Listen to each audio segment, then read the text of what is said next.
Hospitals do not care about you. They don't care. They want you out. You must learn to advocate for yourself. Story time. I'm a director of nursing in home health. We had a patient who was admitted by our nurse on a Saturday, which means the hospital discharged them on a Friday, pretty late in the day. When my nurse arrived to open the case, it was found that the patient was prescribed various medications for their blood pressure, for hypertension. None of those medications were sent home with the patient. None of those medications were ready at a pharmacy for the patient. That patient went into the hospital and was there for 2 or 3 days, prescribed medication by a doctor, and then they were sent home with none of it on a Friday night. When my nurse arrived on a Saturday and opened the case, what was supposed to happen when the nurse realized the patient has none of these medications? It was a Saturday. Tried calling the on-call doctor. The problem is the medications were prescribed by a cardiologist. The patient had never seen that cardiologist in the office before and didn't have an appointment. Long story short, that patient went back into the hospital within 2 days with a hypertensive crisis. I will keep screaming this until I'm blue in the face. If you have seen my videos before about this, this is a repeat, but listen to it again. When you are, or a loved one, are leaving the hospital and your prescribed medications, do not leave without them in your hand or without calling the pharmacy and confirming they are ready to be picked up. If you are being discharged late at night and you are going to be unable to get them from a pharmacy because it is too late, you need to tell them this is an unsafe discharge. If you know you are going to have to see a specialist when you return home, a urologist, a cardiologist, a neurologist, it doesn't matter. Talk to the case manager in the hospital and make sure that you have that appointment set. If you are discharging on a Friday night or even a Thursday and you know home health is coming, but they are not coming for the weekend until the weekend, you have to remember our hands are tied. On a Saturday, we are not going to be able to get you what you need. So if the hospital is discharging you over a weekend and you don't have what you need, that is an unsafe discharge. Use those words when talking to the hospital and ask them for the important Medicare form, which is the form that they should have given you when you were admitted that explains your right to appeal if it is an unsafe discharge.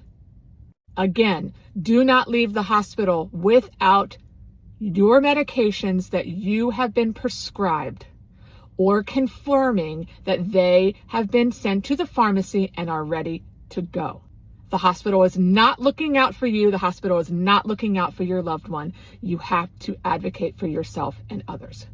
Follow me for more healthcare advocacy tips. Grand Rising family, welcome back to my YouTube commentary. Thank you so much for tuning in. I am outside, but I decided let me talk to you because there's a white nurse I've come across and she has confirmed what black people have been saying for decades. This video, I was just scrolling on my social media and I saw this video. She was talking about the healthcare system in America. She said that the healthcare system doesn't care about anyone, whether black or white, poor white people. And this is things that black people have been saying.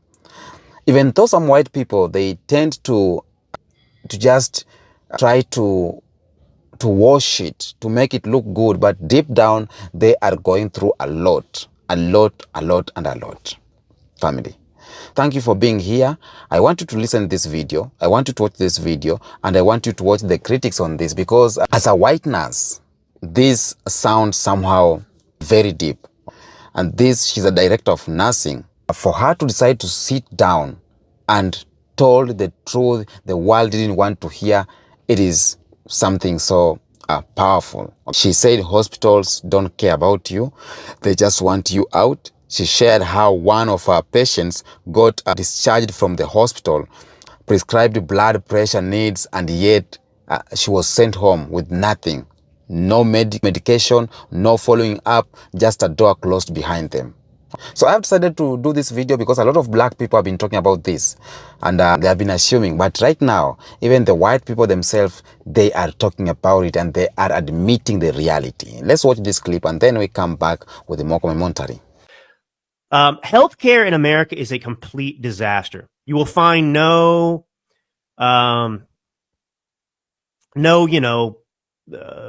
debate about that with me. It's absolutely an abject disaster. But the reason it's an abject disaster is because you don't have a free market. The root of the problem is not that private insurance companies are just greedy companies. It's that the federal government is involved and is enhancing those scenarios. So Obamacare, you'll remember, was sold as the Affordable Care Act. That's the actual name of it. We all call it Obamacare, though. And it's not. It was never affordable. It should have been called the Unaffordable Care Act. Because what it did, it didn't just affect, open up, these government subsidized, provided, health programs, health insurance. It mandated things on private insurers as well. So it forced everyone in the country to buy these bloated one size fits all plans that were stuffed with things that most people don't need. So, for example, every healthcare plan had to cover X, Y, and Z. And you can say some of those, oh, well, okay, you have to cover children up to the age of 26, kids on their parents' plans or whatever else. You can't deny, people with pre-existing conditions and so on and so forth. But, they focus on that, but they don't focus on these other things. So me, as a 38-year-old man who is never going to get pregnant, I'm paying for all sorts of, I'm subsidizing, pregnant women effectively, but I'll get into some of those details in a minute. Do you want to know how bad healthcare is in America? Here's how bad it is. Yeah. I get stitches, cut my finger the other day. Go into the hospital, get my stitches done. No big deal, whatever. I have to wait 2 weeks to get them taken out. In the meantime, I get billed for my visit. Of course. Before insurance, for 5 stitches, $3,800. What? After insurance, $1,800. Oh, come on. Or $1,900, excuse me. After insurance, $1,900 for 5 stitches for a terrible hospital visit. Anyway, fast forward. So, I get my bill and it's time to take the stitches out. So I schedule an appointment at the urgent care that is associated with the hospital that I went to. Same company. So I schedule suture removal appointment online, and then I go in for the appointment and they say, sorry, we're not going to take those out. Since you got them done at the hospital, you have to get them removed at the hospital. Oh, come on. I said, why didn't you tell me that when I scheduled the appointment online? They said, sorry, go to the hospital. So I go to the hospital. And then I wait around for a while in the ER, and then I get back and I ask the nurse, hey, this is what happened. They turned me away at urgent care, told me to come here, that you guys would do it for free. Is that true? And the nurse said, let me check on that. I'm going to check with billing really fast. So yeah, they go check on billing. But and then they say, sorry, billing says that you'll have to pay to get these stitches removed. And I said, that really sucks because I paid $1,800 to have that done after insurance. And they said, that is absolutely ridiculous. I said, I know. It is. And then I said, gonna be honest, I'm not gonna pay any more money to the hospital because I already paid too much anyway. So I'm just gonna go. And I said, I think I might just remove them myself. And they said, that makes sense because that was so much money. So we'll just take you off triage. It'll be like you're never here. Don't worry about it. And then they were like, you know what? Don't tell anybody we gave you this. And they gave me a little kit to remove my stitches myself. So that's a little story about healthcare in America. $1,800 will get you 5 stitches, and then nurses have to go behind the backs of the hospital to get you treated. So that's pretty stupid. All right, I'm gonna need somebody or like several somebodies to de-influence me, okay? I keep seeing posts on here of people talking about dropping their insurance for the new year, and like, I'm really thinking it sounds like a great idea. Everybody's already paying like a shit ton of money for our health insurance, and then for some reason, if we do go to the doctor or the hospital or something, we're paying more money because we have insurance than if we were to go in there and not have insurance. So like I'm paying for insurance just so I can pay more money? That doesn't make any sense. People are talking about setting up like a separate savings account and just putting what they would be paying for insurance every week or like bi-weekly or from every check and just putting it into this account and then having that account for any kind of medical needs. And I gotta say, like, it really makes sense to me because at the end of the year, you're normally not even having that much go on, like knock on wood. But I don't know, it's making sense to me. I need somebody to de-influence me, tell me what's wrong with that plan and every in and out between it. I just watched a video this morning. A lady's renewing her health insurance for her and her husband and her family. And she said they were paying with all the add-ons. I think it was like $500 and some a month for medical insurance and 401k and all that other stuff, vision, dental. She just opened up to go on open enrollment for the new year. Insurance for the month, $1,500 a month. That's tripled. From $500 to $1,500 a month. Now, I want to ask you, if this happens, if you open up your insurance and you go to enroll and they're going to charge you another $1,000 a month, can you pay for that? No, I can't. So I'm thinking to myself, if this was to happen to me, or if it did happen to me, I'd have to drop my insurance. I'd have to drop my insurance and start eating as healthy as I can and just pray to God nothing happens where I end up in a damn hospital and got to pay the bill because I'm not spending $1,500 a month for health insurance.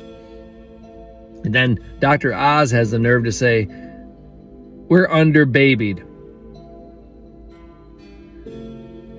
Who can afford to have a baby in this economy? People at the gas pumps can't afford to put more than $3 or $4 in their gas tank. People having to put their kids' snack back because they just can't afford it. They have to get the staples, meat, vegetables, milk, a box of cereal, a couple banana, 2 or 3 bananas. That's all you can afford, but no more cookies or any kind of like a snack that a kid would, normally want from the store. But yeah, they say we're under-babied. Who wants to fuck right now with an economy like this? Do you want to get a nut? Didn't think so. But I got thinking about this too. A 1.5 trillion tax cut for the 1%, the wealthiest people in the world, the billionaires and trillionaires. What the fuck do they need a tax cut for?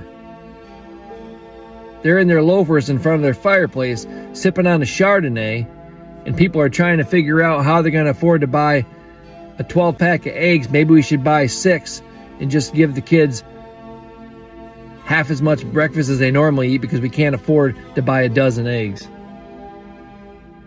None of this makes sense anymore. People get mad at me for the videos I make, but I'm just being honest and real.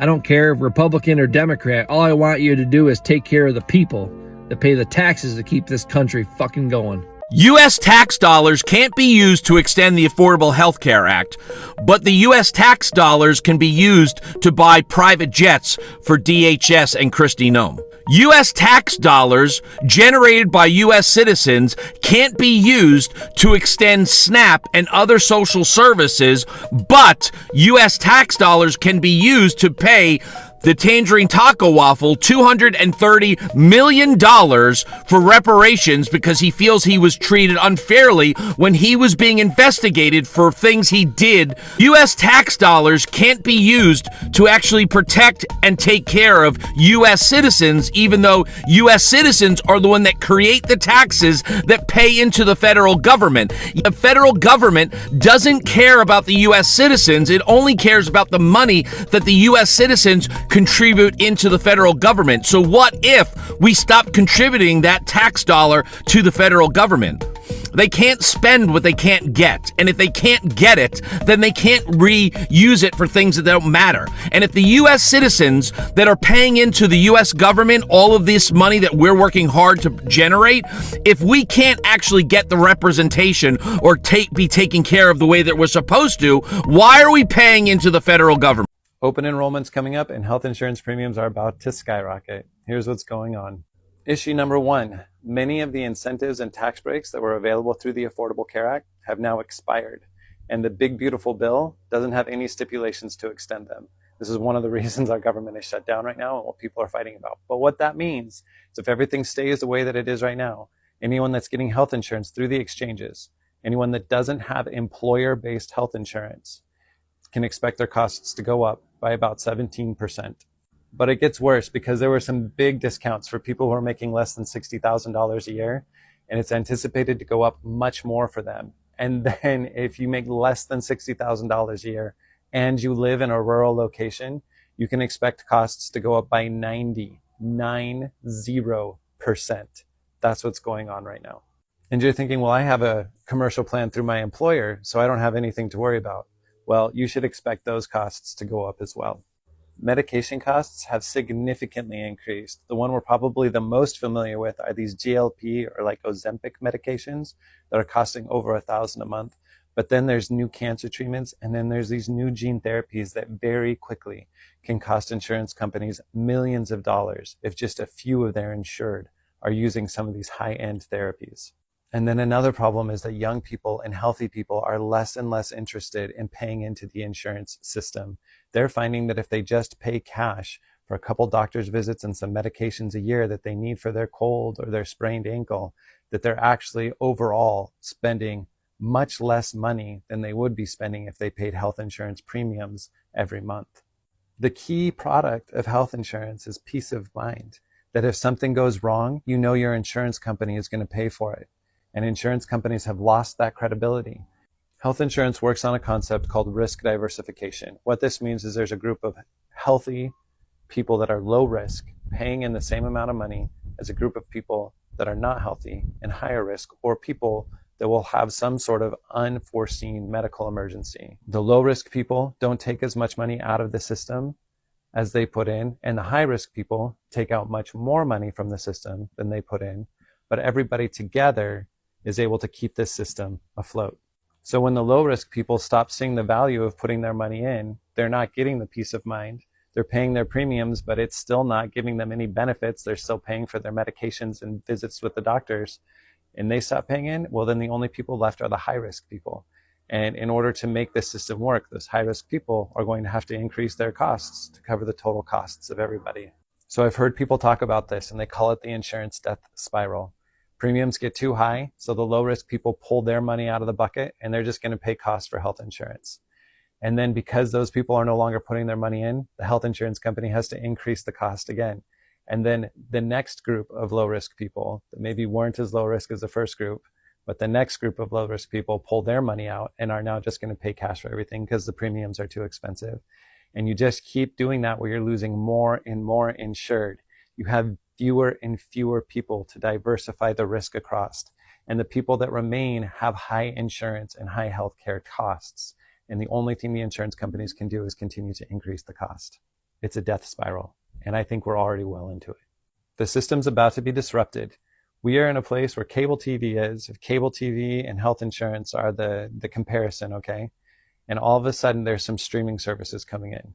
There's some health insurance products out there that are like Hulu and how it was in like 2007, where everyone was like, that's kind of weird. I don't think it's going to work. Well, look where we're at now. People aren't buying cable anymore. They're paying for streaming services.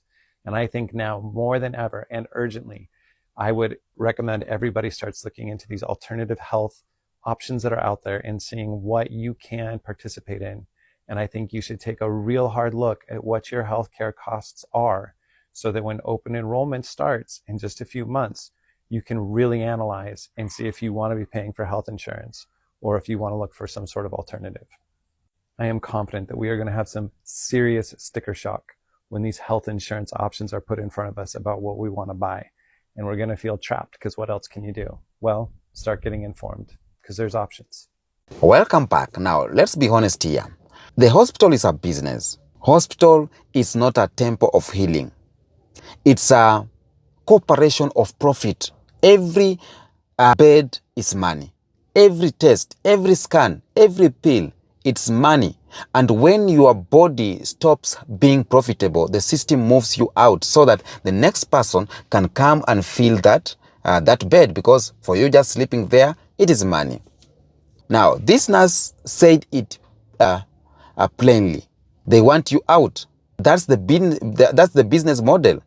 And when black people have been calling this out for years, saying that hospitals mistreat, hospitals misdiagnose, and they discard you, people called black people paranoid. They said that that's not racism, that is just policy.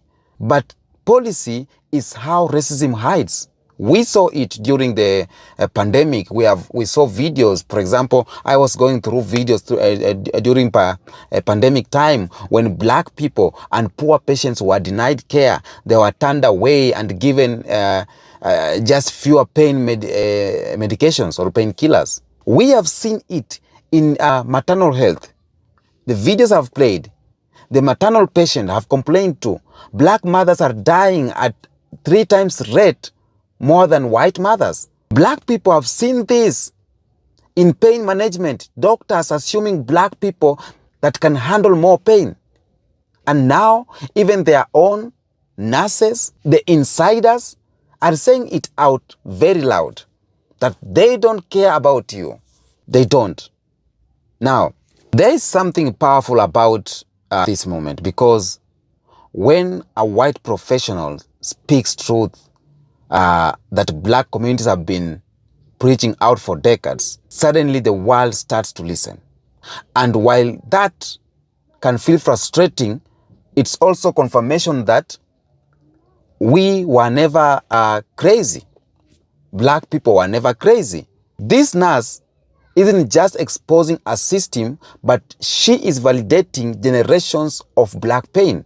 She is validating what black people have been saying for long. From the Tuskegee experiments, where black men were used as test subjects, to forced sterilization, to hospitals that literally let black patients die in the waiting room, black people have seen enough. And right now, as the cracks in the system widen, even the insiders are saying that this isn't working. And that's when the truth is breaking through the walls. Now, this nurse said something powerful. And the people who react, they are saying powerful things. For example, the nurse said that you must learn to advocate for yourself. How? That's the key.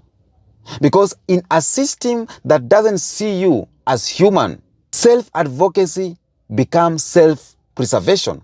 Now, that means this. You need to ask questions. You need to demand explanations. You need to keep records. You need to know your rights. Never walk into a hospital assuming that they care about your life more than you do. And for black people, especially, never forget that your knowledge and intuition can save your life. This isn't about fear. This is about awareness. Because the system's cracks are not new. They are just getting harder to hide. Now, let's zoom out for a second. Because this is not just an American story. It's across the world. From London to Lagos, Nairobi to New York, healthcare systems have become reflections of colonial design, unequal, extractive, and cold. Okay? Africa has world-class dictators and healers, but the world calls them developing. Western hospitals are overcharging and undercaring, but they have called advanced. And that's how illusion works. They glorify the system that breaks people while demonizing traditionals and community-based healing that actually restores life. Okay? And that's why we must rethink what health even means to us. Health is not just surviving after surgery. Health is a living in balance. Health is physically, health is mentally, health is spiritually and socially. Okay? And in that sense, the Western system has failed the world. Okay? Now, when insiders start speaking out, that means that the walls are deepening. The walls are cracking deep and deep. The walls are shaking. And that white nurse don't expose just one hospital, but she cracked open a truth about an entire empire of profit. Because when hospitals discharge you without medicine, when doctors prescribe and vanish, when you leave more confused than when you came, that's not healthcare. That is abandonment dressed as in a lab coat. Okay? What do we do? First of all, as black people, for us, we must rebuild from within. We must create awareness. We must support holistic healing.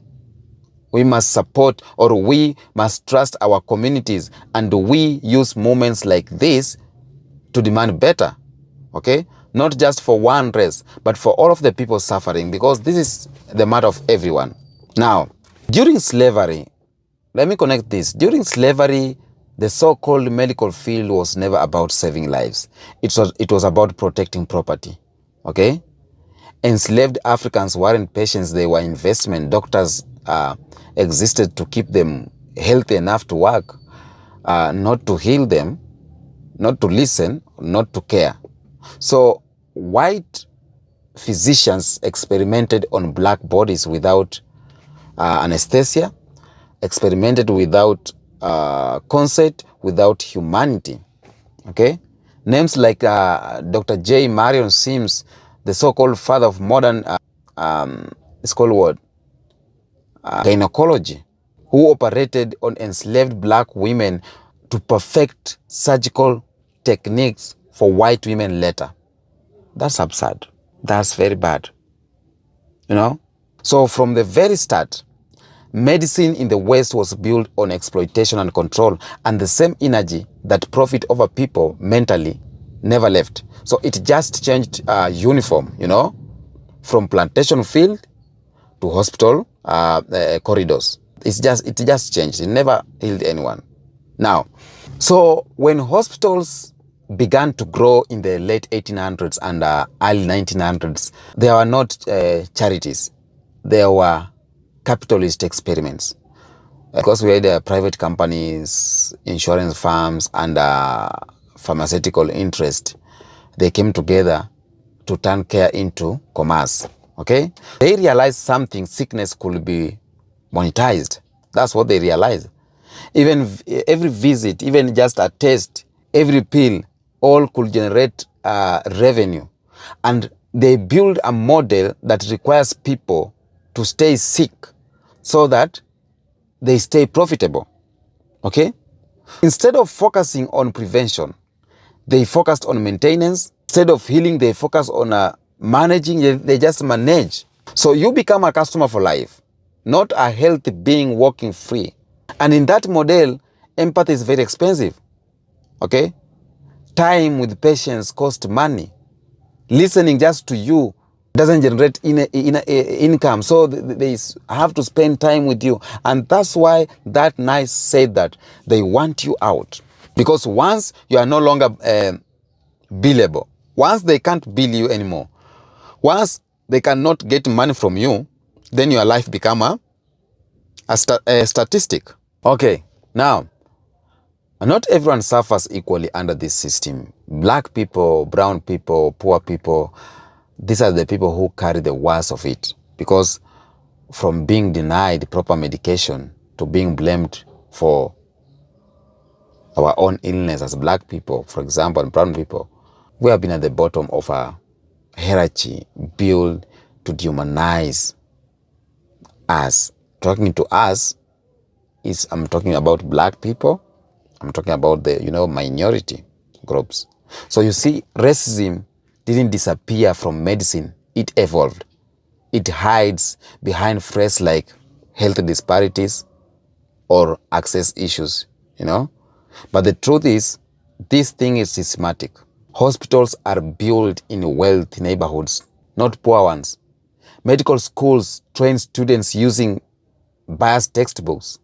Black pain is still underestimated, and our voices as black people, when we speak about our symptoms, are often dismissed. Okay? So when this white nurse spoke up and said that they don't care, she was describing something deeper than inefficiency. Okay? She was describing the legacy of racial disregard built into a medical system itself. Okay? Now, let me talk about this. Big Pharma. Big Pharma, this is where the real money is. Okay? The pharmaceutical industry doesn't make money when you are healthy. No. Just know that. That means what? You need to be what? You need to be sick. They don't sell cures, they sell control.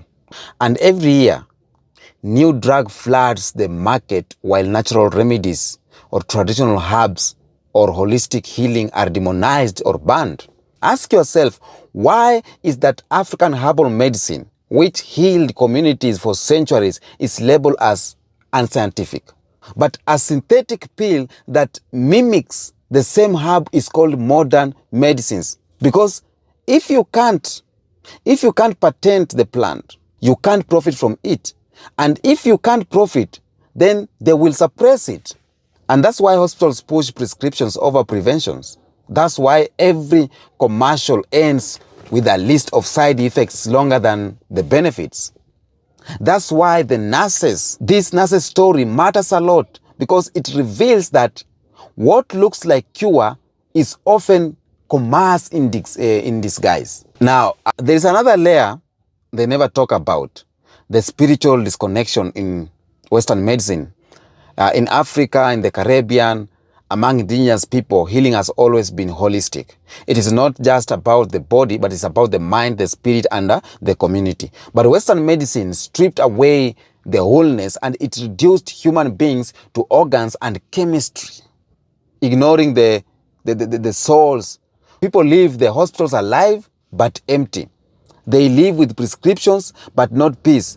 And that's why so many people, especially black people, don't trust hospitals, because we can feel the coldness. We can feel the absence of love. You see?